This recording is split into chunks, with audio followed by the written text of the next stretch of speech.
mabele ya motuya yawe yapesa biso nani akotonga yango soki toyokani te nani akokamba yango soki tobongisi te nani akobanga biso soki tosangani te lelo balobalola josala cela va en famille mabele ya motuya yawe yapesa biso nani akotonga yango soki toyokani te nani akokamba yango soki tobongisi te nani akobanga biso soki tosangani te lelo. Je tiens à te remercier au nom de la plateforme Congo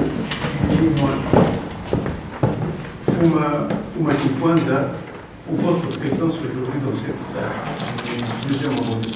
L'objectif de cette rencontre d'aujourd'hui, c'est l'acte fondateur de cette plateforme. Nous notons au passage que cette plateforme n'est pas un adversaire par rapport aux autres plateformes qui plongent le jour dans l'espace politique congolais. Elle vise un objectif qui est le même que celui des autres plateformes, comme qui dirait, c'est l'unité dans la diversité. La plateforme est composée de deux entités, le BDM, donc le Mouni Diamayala, et puis le PCPI, le Parti congolais du progrès intégral. Alors, par rapport au temps que nous avons, donc nous avons essayé nous avons dans cette salle la présence de M. Sita Tsonizeno et la présence de M. Christophe Massamba. Et alors, pour commencer, nous allons donner la parole, essayer de donner du temps à M. Didier Mawel, qui viendra à côté de moi, vous présenter quelle est sa présentation sur la démocratie. Monsieur Mawel. Monsieur Didier Mawel, c'est le représentant de l'UPADES, le parti du professeur de Souba de Congo, Kazabé. Donc sachez qu'on est ici, on a aussi une vision africaine, une perspective africaine dans notre démarche. Parce qu'on doit en même temps construire notre démocratie à l'intérieur de notre pays, mais en même temps faire en sorte que l'Afrique se démocratise dans sa totalité. Et ainsi, je laisse la parole à notre invité, M. Didier Mawel. Chers amis, bonjour. Bonjour. Alors pourquoi est-ce que c'est quelqu'un du Congo-Brazzaville qui va venir parler de démocratie? Peut-être parce que c'est l'endroit où l'échec de la démocratie a été le plus visible au départ. Aujourd'hui, tout le monde regarde la République démocratique du Congo où on n'arrive pas du tout à mettre la démocratie en œuvre. Venir ici avec des définitions encyclopédiques n'aurait servi à rien parce que ça, c'est ce qu'ils ont là-bas aussi. Le pouvoir par le peuple, pour le peuple, etc., ça ne sert absolument à rien de scander cela. Ce qui est important et que la plateforme que nous accompagnons aujourd'hui a trouvé, c'est ce que nous avons écrit. La démocratie avec ses élections et non pas des élections sans démocratie. Cela pose donc fondamentalement le problème de savoir qu'est-ce que c'est la démocratie. Et un deuxième problème fondamental, qu'est-ce que les élections et comment doit-on s'y prendre? Je vais commencer par vous présenter l'exemple, le contre-exemple qui est le mauvais exemple du Congo Brazzaville. En 1992, le Congo-Brazzaville a fait une conférence nationale souveraine qui a doté le pays d'une constitution que tout le monde se disait que cette fois-ci, on tenait le bon bout. Avec l'abbé président Fulbert Youlou, ça n'avait tenu que 3 ans. 3 ans, c'est très peu. Et très rapidement, vous le savez tous, vous étiez tous dans le pays juste en face. On a plongé dans les affres d'un suivisme vicieux. Cela a duré 5 ans. Et le président Massamba Deba aussi a été démis de ses fonctions. Et à chacune de ces actions, la violence est toujours présente. Vient un jeune président, Macron n'a pas du tout la primauté de la jeunesse. À l'époque, Mariam Wabi n'a plus 29 ans, bien plus jeune que M. Macron. Et lui aussi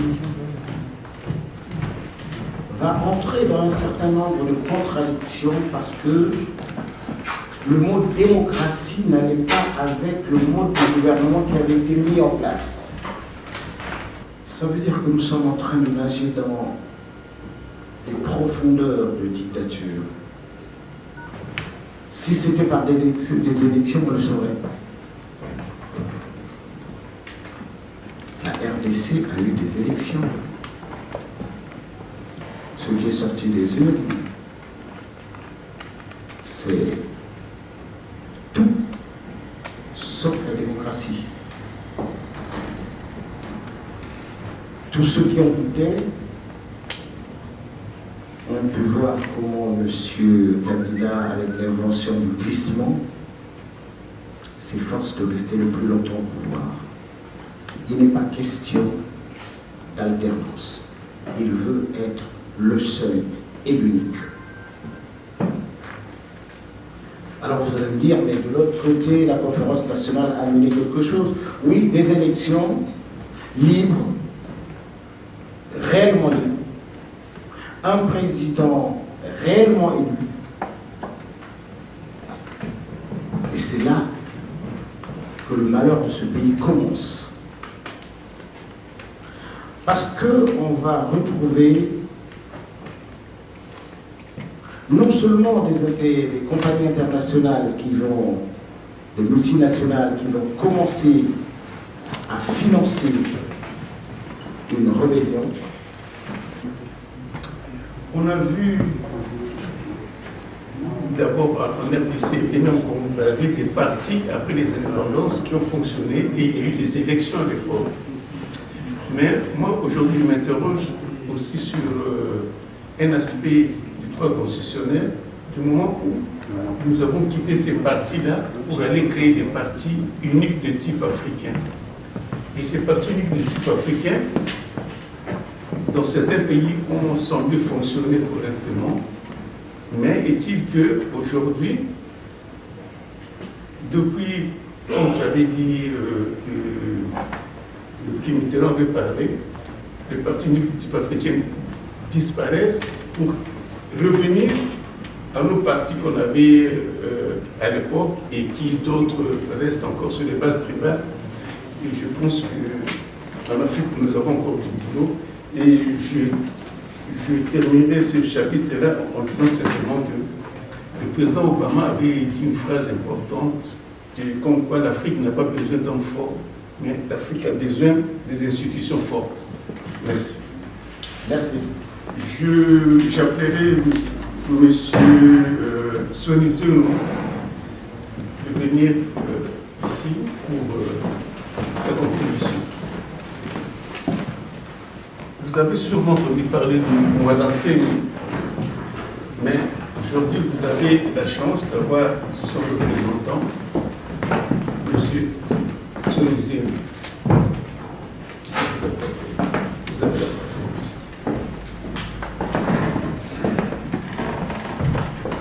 Merci à tous.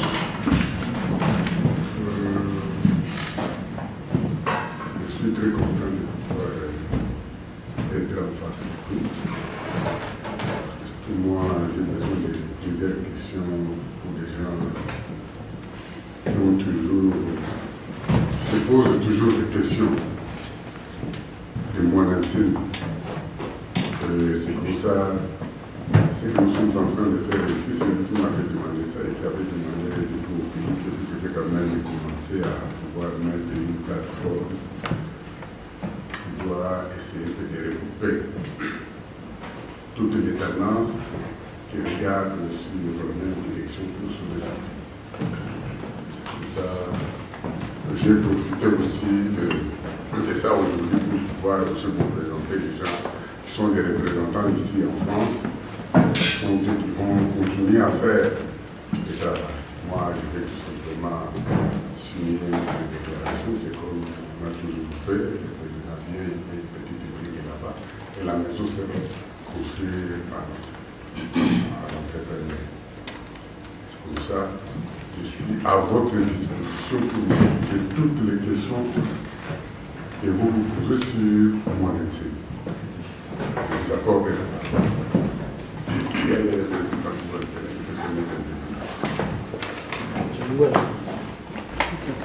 Venez, nous disons qu'il y a une place. Je vais mettre ça.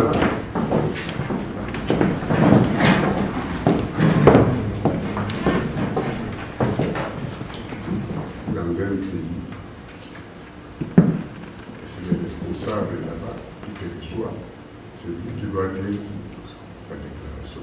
Toi, tu vas te signer. Et s'il y a des gens qui veulent savoir la situation du parti, en ce moment-là, vous allez les mettre à leur disposition pour pouvoir répondre.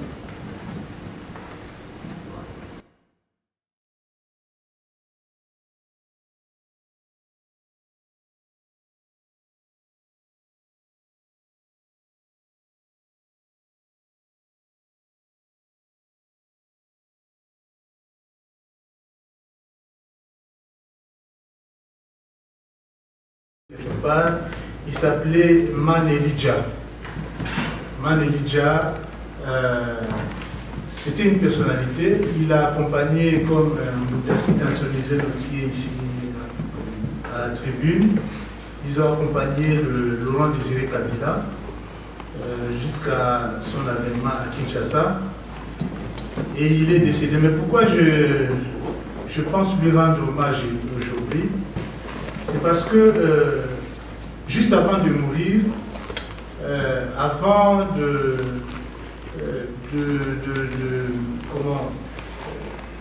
quand nous pensions à la création de la plateforme, il était au courant. Il était au courant. Moulemba Jean-Baptiste Maboubi, de nationalité congolaise et du Congo. Essentiellement, il a été connu en Belgique d'abord, où il a fait ses études universitaires. Il est économiste de formation, c'est là. Il a pris conscience des enjeux du Congo, des enjeux de l'heure, pour les censés, on va en parler. Il s'est posé en opposant du régime Kabila. Et ce n'était pas facile parce que ils étaient Mobutu, pas jeunes. Mobutu d'abord. Mobutu, non. Mobutu. C'est l'ami à Kabila. Merci, camarade. Comme opposant au régime Mobutu pour un changement démocratique au Congo. Il a été opposant, ensuite il a rejoint le FNLC, beaucoup connaissent, avec le général Natel Bumba. Il a fait l'Angola lors de la guerre de Chaba 1, Chaba 2. C'est là où il s'est connu avec Mouzé Kabila, dont il est resté fidèle jusqu'à la fin. Lors de la guerre Chaba 2, il a failli être, comment dirais-je, pas renvoyé, mais extradé vers le Congo par la police belge. C'est comme ça qu'il est venu se réfugier en France pour continuer la lutte. C'est à ce moment en France que je l'ai connu personnellement. Mais je le connaissais comme manager, d'où son nom de Man Elijah. Man veut dire manager, abrégé, Elijah, parce que c'est par rapport à, vous connaissez le mouvement de Black Muslims aux États-Unis. C'est comme ça qu'il prenait ce chef de Nord musulman comme référence, avec le nom d'Elijah. Par rapport à lui, par rapport à Malcolm X, ils partageaient leurs valeurs, et on lui a donné le Man Elijah. Mais c'est Moulin. Quand la guerre de libération avec l'AFDEL commence, c'est lui qui a créé la section ici, qu'on appelait la section Paris ou France de l'AFDEL, avant que Mouzen l'appelle pour participer à ce combat qui était de chasser des régimes corrompus et dictatoriaux de Mobutu. Il fut l'un des proches de M. Kabila comme conseiller politique. Je reviens à Paris, il nous a formés. Et tant d'autres jeunes et autres. Il avait une analyse marxiste de la situation du Congo, compte tenu de l'exploitation du Congo par les puissances impérialistes. Avec Musée, il a occupé des postes importantes. Malheureusement, compte tenu de sa rigueur, très peu de temps après, il fut évincé, il fut le premier président de l'Obéma, au fils des biens mal acquis comme PDG. 3 ou 4 mois après, il y a eu une coalition contre lui. Il a été même arrêté au pays. Il a fait la prison de Makala. Sa femme devait être parmi nous, qui est une combattante, tout camarade de la Côte d'Ivoire. Maman Monique Sabou, elle n'est pas encore là. C'est l'occasion aussi de la voir. Parce que aussi au pays, elle a fait la prison, elle a été arrêtée. Il a fait la prison de Makala. Il est sorti. Il nous a dit qu'il reste calme. Et ensuite, il est devenu député. Où, tout en étant ensemble, il a continué la lutte. Il est resté constant et fidèle par rapport à la trajectoire. Pourquoi je parle de lui aussi? Il fut aussi ami à mon enseignant. Ils se voyaient souvent. Parce qu'ils se sont connus à l'université. Parce que le vieux man Elijah, pour les Jean-Baptiste, avant qu'il ne vienne en Belgique en 1965, il a fait l'université de Lovanium. C'est là où ils se sont connus. Donc, après, ils se sont revus toujours pour parler du pays. C'est des amis, chacun avec son âme, mais pour l'essentiel, c'est l'indépendance du Congo. Voilà, de manière succincte. Il vient de nous quitter il y a moins de mois. Et je me souviens encore avec le président Massamba Christophe, 3, parce qu'il est mort jeudi matin, le mercredi, il a fait la piquée crise. On a parlé longuement, il ne voulait pas nous quitter. Et le président Massamba dit, mais tout ce que vous avez de nous relater par rapport à l'histoire du pays, sur la musique, sur la culture, par rapport à la politique, mais vous devez mettre ça par écrit, sortir un livre. Il a dit, je suis en train de m'y atteler. Mais comme il est venu ici, il est déjà malade, et même au pays, il a soufflé, donc il a été emporté par sa maladie à l'âge de 75 ans. Son corps a été rapatrié, compte tenu aussi parmi les autorités actuelles, même s'il n'exerce pas directement, il a eu, il faut être reconnaissant quand même, il a eu des obsèques dignes de ce nom et des représentants du gouvernement. En tant qu'ami à M. Kabila, était de la partie et du gouvernement aussi, si le nécessaire. Sur le plan de reconnaissance, pour dire des choses telles qu'elles sont. Voilà, pour ceux qui ne connaissent pas Moulin Jean-Baptiste, qui fut un grand combattant, il est resté constant par rapport à lui, sans bénéficier des avantages que nous voyons aujourd'hui au pays. Il a été PDG de l'Obéma, on l'a accusé d'avoir détourné les maisons, il est mort sans maison. Sans maison. Pas sans C-E-N-T, non. Il n'a pas de maison personnelle à lui, non. Sans bien personnel. Ce qui fait qu'il est resté conseiller. Nous sommes restés fidèles et redevables à lui.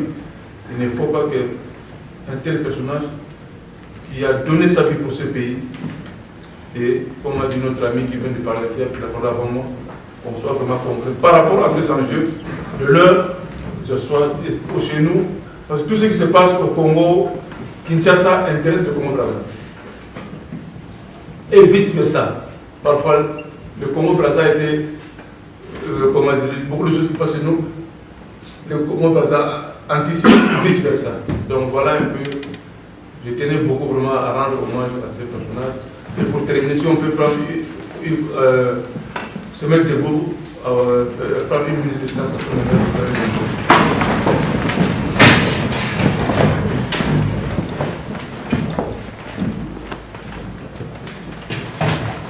Merci, merci, vous pouvez vous asseoir. C'est d'apporter ces aspects de la vie politique congolaise et surtout de mettre en valeur certaines personnes que très peu de gens connaissent et qui ont œuvré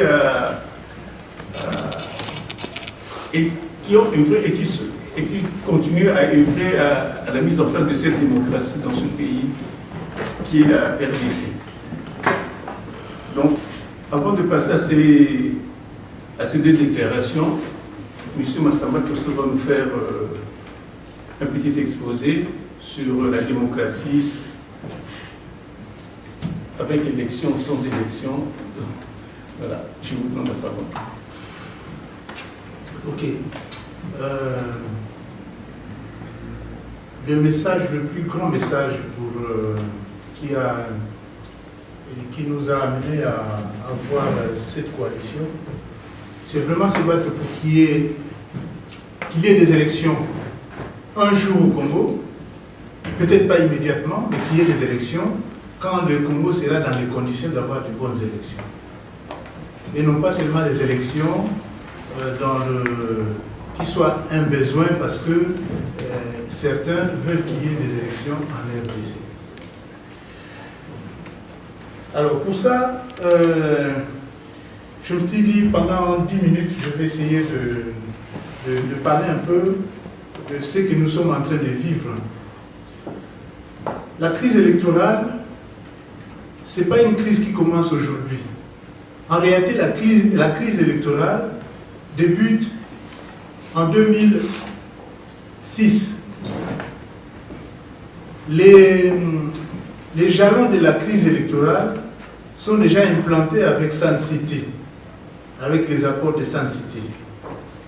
Quand on décide qu'il y ait 4 vice-présidents avec des indépendances, chacun de manière indépendante a géré son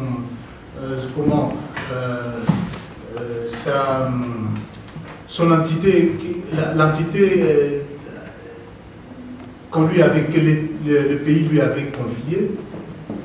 On voit là les gens qui s'accaparent des moyens de l'État pour aller aux élections et en fait utiliser ces moyens de l'État, non pas pour proposer des projets, mais pour qu'avec les moyens de l'État, qu'ils puissent distribuer à tout un chacun quelque chose pour qu'à la fin, ils soient les vainqueurs d'une quelconque élection.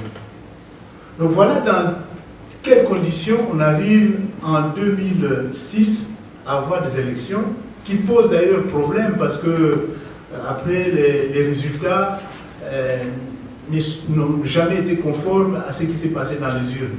Ça veut dire que même si on n'est pas d'accord avec cette manière d'organiser les élections, dans l'annonce même des élections, ce n'est pas la réalité qui a été dite. Donc la vraie crise électorale commence en 2006. Nous arrivons en 2011. C'est comme si la Constitution qui prévoyait 2 tours avait commis une erreur.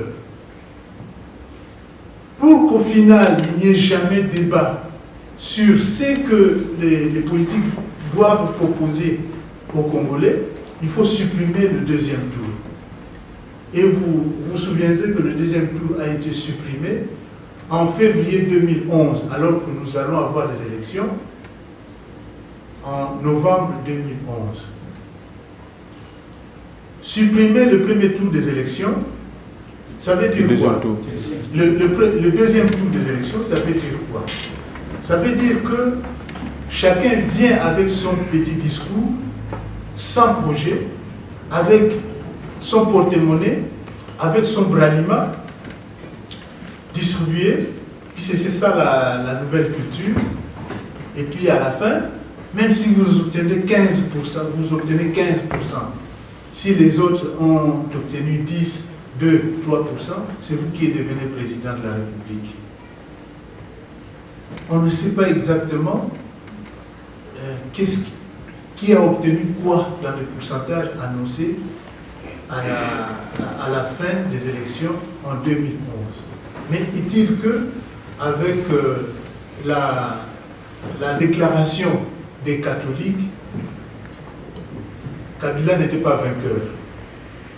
Mais vous avez vu que pour que la chose fonctionne bien, ils se sont arrangés pour qu'avant l'annonce des résultats, que le pays soit complètement quadrillé par l'armée. J'étais moi-même candidat, j'ai vu comment les choses s'est passées. On voyait des îlots de bataillons, où je ne sais pas, je ne suis pas militaire, pour faire la distinction entre bataillon, régiment, machin. Mais on trouvait des groupes de militaires se planter dans des zones urbaines, comme si la guerre était à la porte le jour suivant. Et c'est seulement quand ce dispositif a été bien mis en place que les élections, les résultats ont été annoncés. Et subitement, à la fin, dès que les résultats sont annoncés, c'est là que commencent les tirs. Et moi, je me rappelle, j'avais pris ma Jeep, j'avais même pris le risque parce que je savais qu'on savait où j'habitais et qu'il ne fallait pas que je sois au même endroit. J'ai pris ma Jeep, j'ai traversé des zones avec des militaires qui tiraient un peu partout. Je me disais, pourvu que je n'attrape pas des balles ou bien qu'on tire sur la voiture. Mais j'ai heureusement traversé cette zone de turbulence pour aller me planquer quelque part jusqu'à ce que j'ai pu quitter Kinshasa pour revenir ici. Pour dire que la crise électorale, ce n'est pas une crise d'aujourd'hui. On verra que le fait que Kabila lui-même ne peut plus se présenter parce que la Constitution ne lui permet plus, après le deuxième et dernier mandat, tout de suite, il y a d'autres choses qui s'organisent. Alors, c'est là où je vais venir sur la classe politique congolaise. Moi-même étant politique, on me dirait je crache dans ma famille puisque je suis politique. Évidemment, il faut critiquer les siens. Nous sommes politiques et la classe politique congolaise, elle est malheureusement dans une très mauvaise situation. Et cela ne date pas d'aujourd'hui, mais depuis la chute de Mobutu. Parce qu'on va dire que pendant la période Mobutu, tout était mis entre parenthèses, mais dès lors que Mobutu n'était plus là, les choses devaient revenir à la normale. Et malheureusement, on a connu des créations de partis politiques, ou bien des gens qui se sont imposés grâce aux armes, et grâce à comment on va dire, les cooptations, grâce à des ONG qui au fait étaient des mouvements orientés, qui sont devenus des politiques. Je suis de celui qui dit, parce que j'ai commencé à penser politique, je ne devais pas avoir 20 ans. Je ne devais pas avoir 20 ans, j'étais sous le régime Mobutu, mais nous réunissions déjà des groupes politiques à Kinshasa où on parlait politique, et on était inconscient, on n'était pas conscient qu'on était face à un danger et qu'on pouvait nous attraper, et ça pouvait aller très loin. Alors quand quelqu'un me dit, je commence à faire la politique, je lui pose la question de son âge. Quand il me dit, je suis un leader politique et j'ai commencé ma vie politique à 50 ans ou 55 ans, je lui dis, merci beaucoup, mais je pense que tu n'as pas la vocation pour faire la politique, parce que les idées, ça doit commencer plus tôt. Parce que quand on a la tête, peut-être il faut beaucoup de choses pour réfléchir et commencer à analyser. Mais rien qu'avec les yeux déjà, on peut s'opposer en regardant. Donc, je pense que rentrer dans la vie politique à 50, 60 ans, c'est difficile. c'est ce qu'on a vu chez nous. Comparativement aux aînés de l'indépendance, on les a vus à 20 ans, ou plutôt 30 ans, Kasavubu, dans une trentaine d'années, de 20 ans, ils étaient déjà là, et ils avaient la finesse même de la réflexion. Aujourd'hui, ce n'est pas ça. Alors, qu'est-ce qu'on voit? On voit l'extraversion, on vit complètement l'extraversion de l'homme congolais. Je peux même aller au-delà du congolais, peut-être même de l'homme africain, de noir. Parce que l'extraversion, moi je veux brièvement parler de 3 extraversions. Il y a d'abord l'extraversion intellectuelle. L'Africain qui va dans une école, qui étudie les techniques et tout, n'est jamais sûr de lui-même. Malgré tout ce qu'on lui a appris, il n'est jamais sûr. Il ne sera sûr que de ce que l'Européen ou le plan aura tracé pour lui. Il est intellectuel avec un grand diplôme, doctorat des universités, tout ça, mais il ne sera jamais sûr de lui et croira que le meilleur, c'est que le blanc qui est au summum de la connaissance, paraît-il, aura dit. Donc ça, c'est l'extraversion intellectuelle.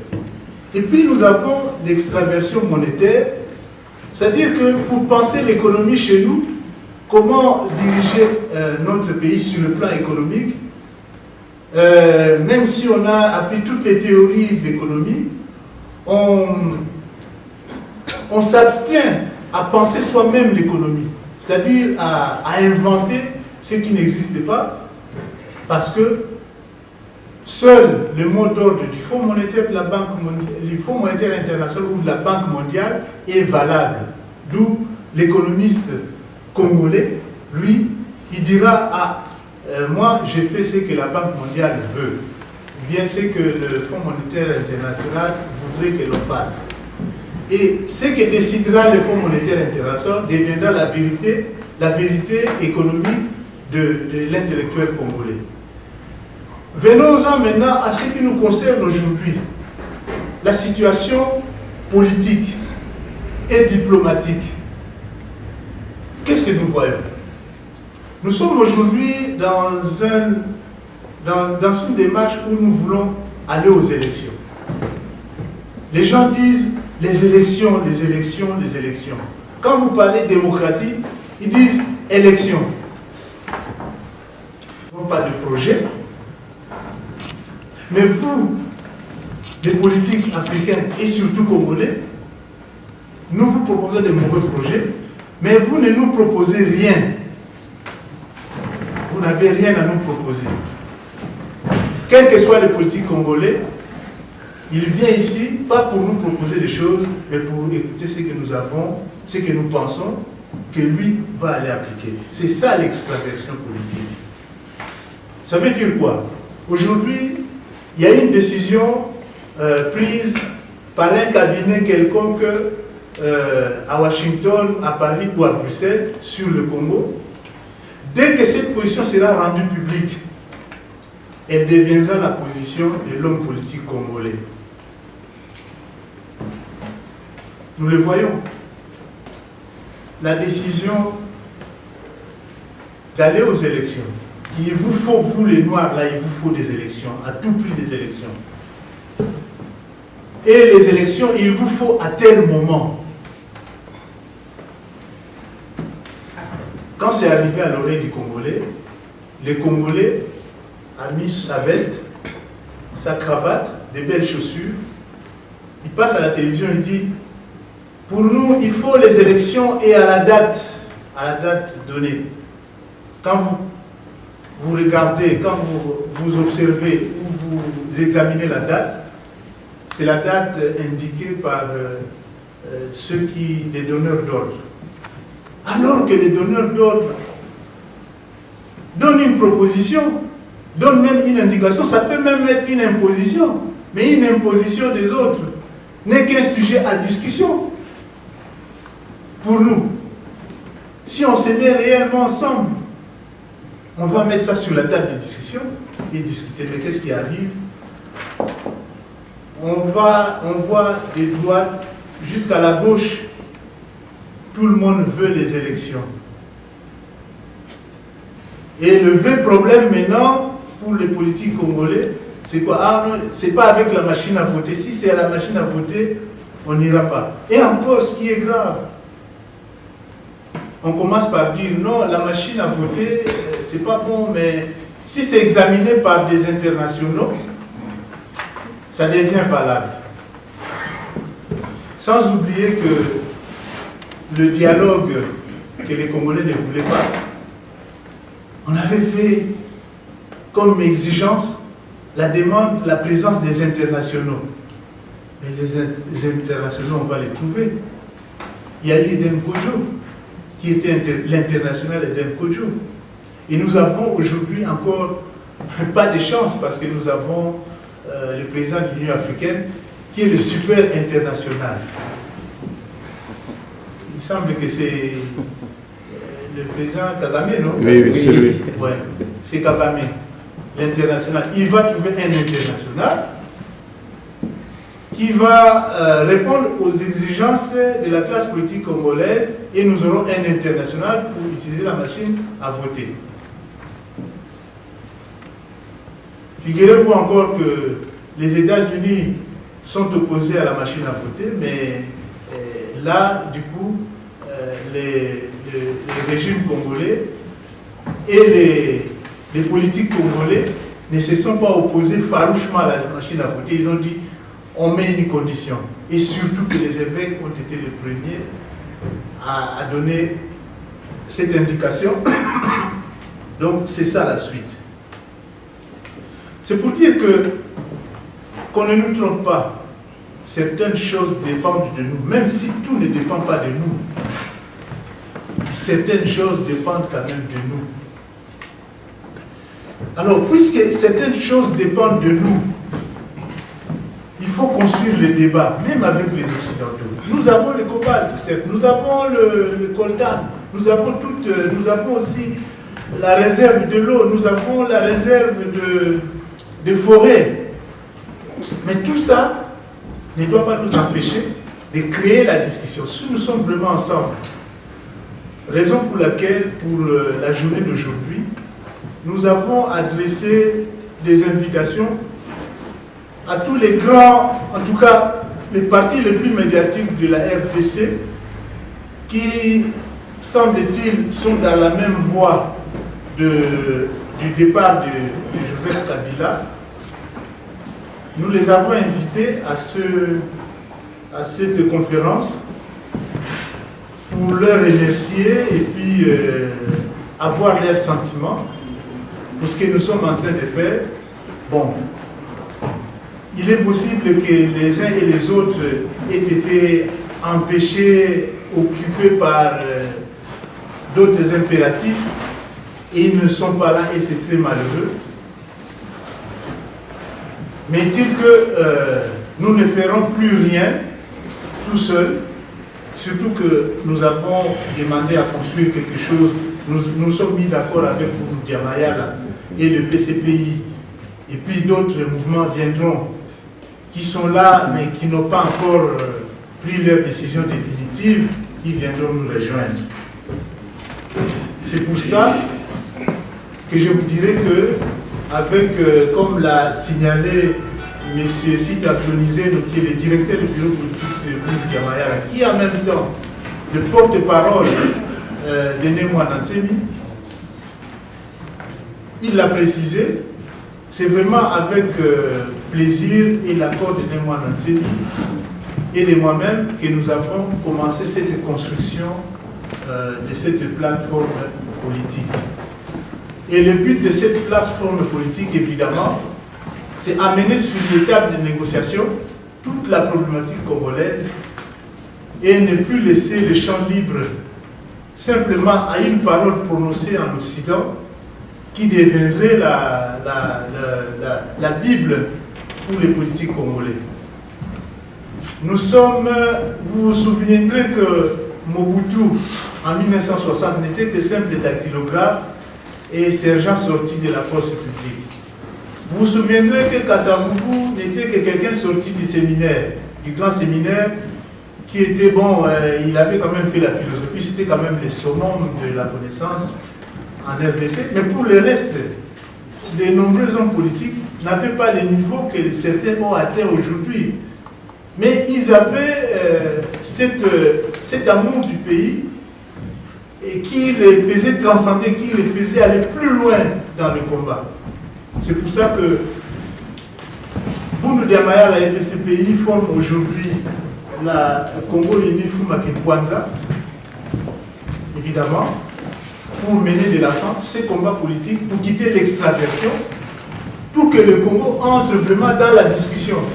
Pas seulement entre les Congolais, mais à la discussion avec ceux, face à ceux qui semblent tout déterminés et que les Congolais suivent assez bêtement, je vais dire, de droite à gauche, de haut en bas. Alors je pense que j'ai tout dit. Je vais m'arrêter là et nous allons peut-être poursuivre la discussion pendant le bref moment de débat qu'il va y avoir.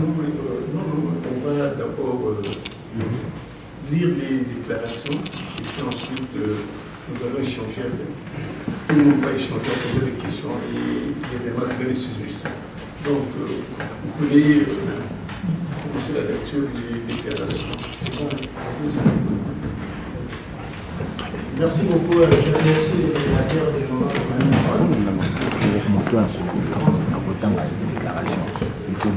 Et voilà la déclaration d'aujourd'hui pour ceux qui nous réunissent aujourd'hui. À tous les compatriotes congolais, pendant que le monde fêtait le début de l'année 2018,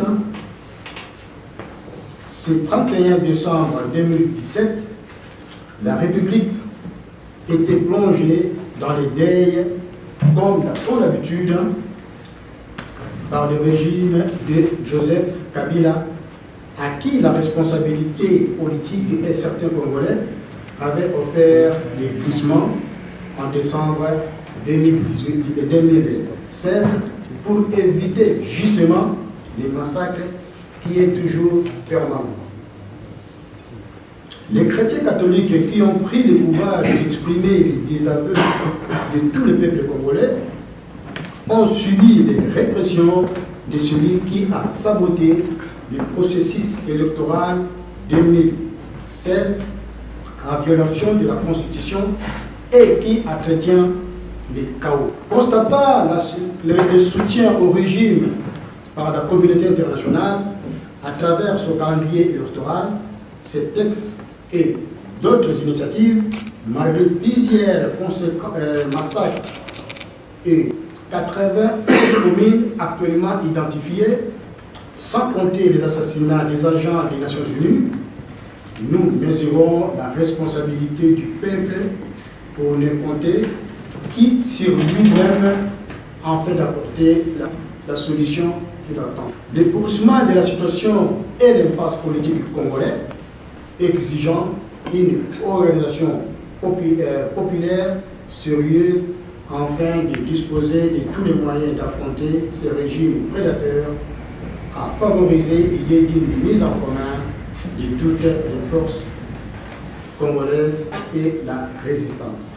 Congo Uni Mfuma Kimpanza, qui s'exprime aujourd'hui, est le fruit de l'initiative de Boundou Diamaya, ainsi qu'on dit BDM, cher à Nemonasemi et Parti congolais du progrès intégral PCPI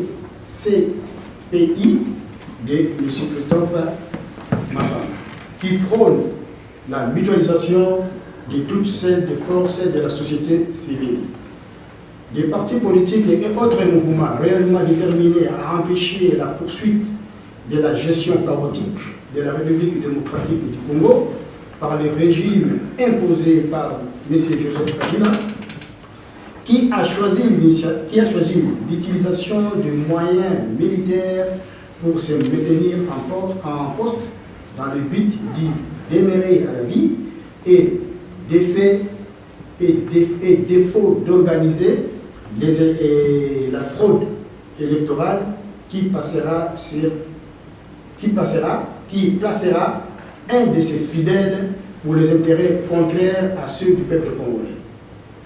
Congo Uni, Fuma Kimpanza tire sa source du besoin de faire face au régime dont les pratiques et les modes de gouvernance ont dévoilé à la face du monde les réalités d'une dictature qui utilise la démocratie comme si instrument transformé en moyen de manipulation de conscience pour parachever le placement du pays sous le contrôle de quelques pays voisins, eux-mêmes représentants de la puissance extérieure comme les intérêts du peuple congolais, alors qu'il avait fait le choix de la démocratie en adoptant par référendum sa constitution en 2005.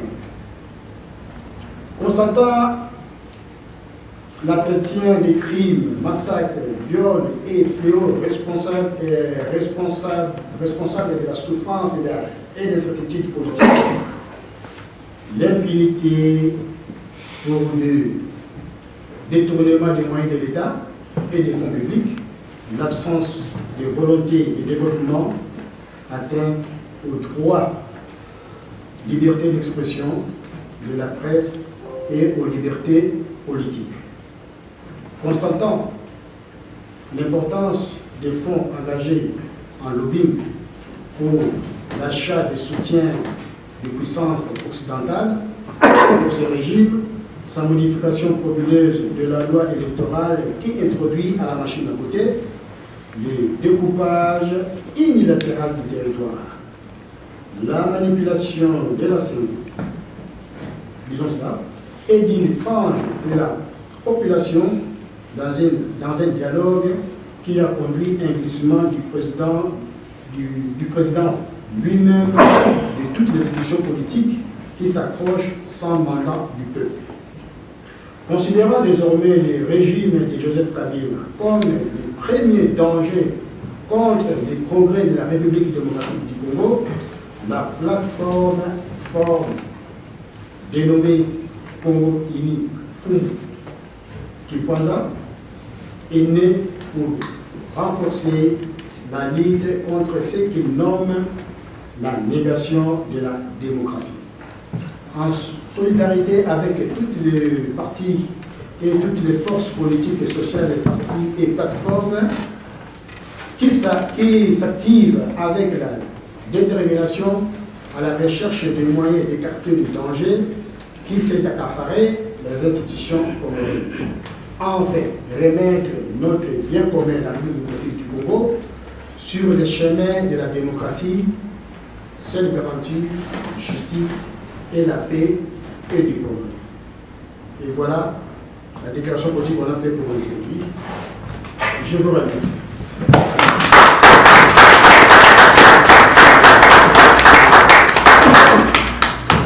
Bon, après cette lecture de la déclaration, je pense qu'il serait temps qu'on puisse échanger et que tout le monde qui a une question, une suggestion, une remarque puisse se prononcer.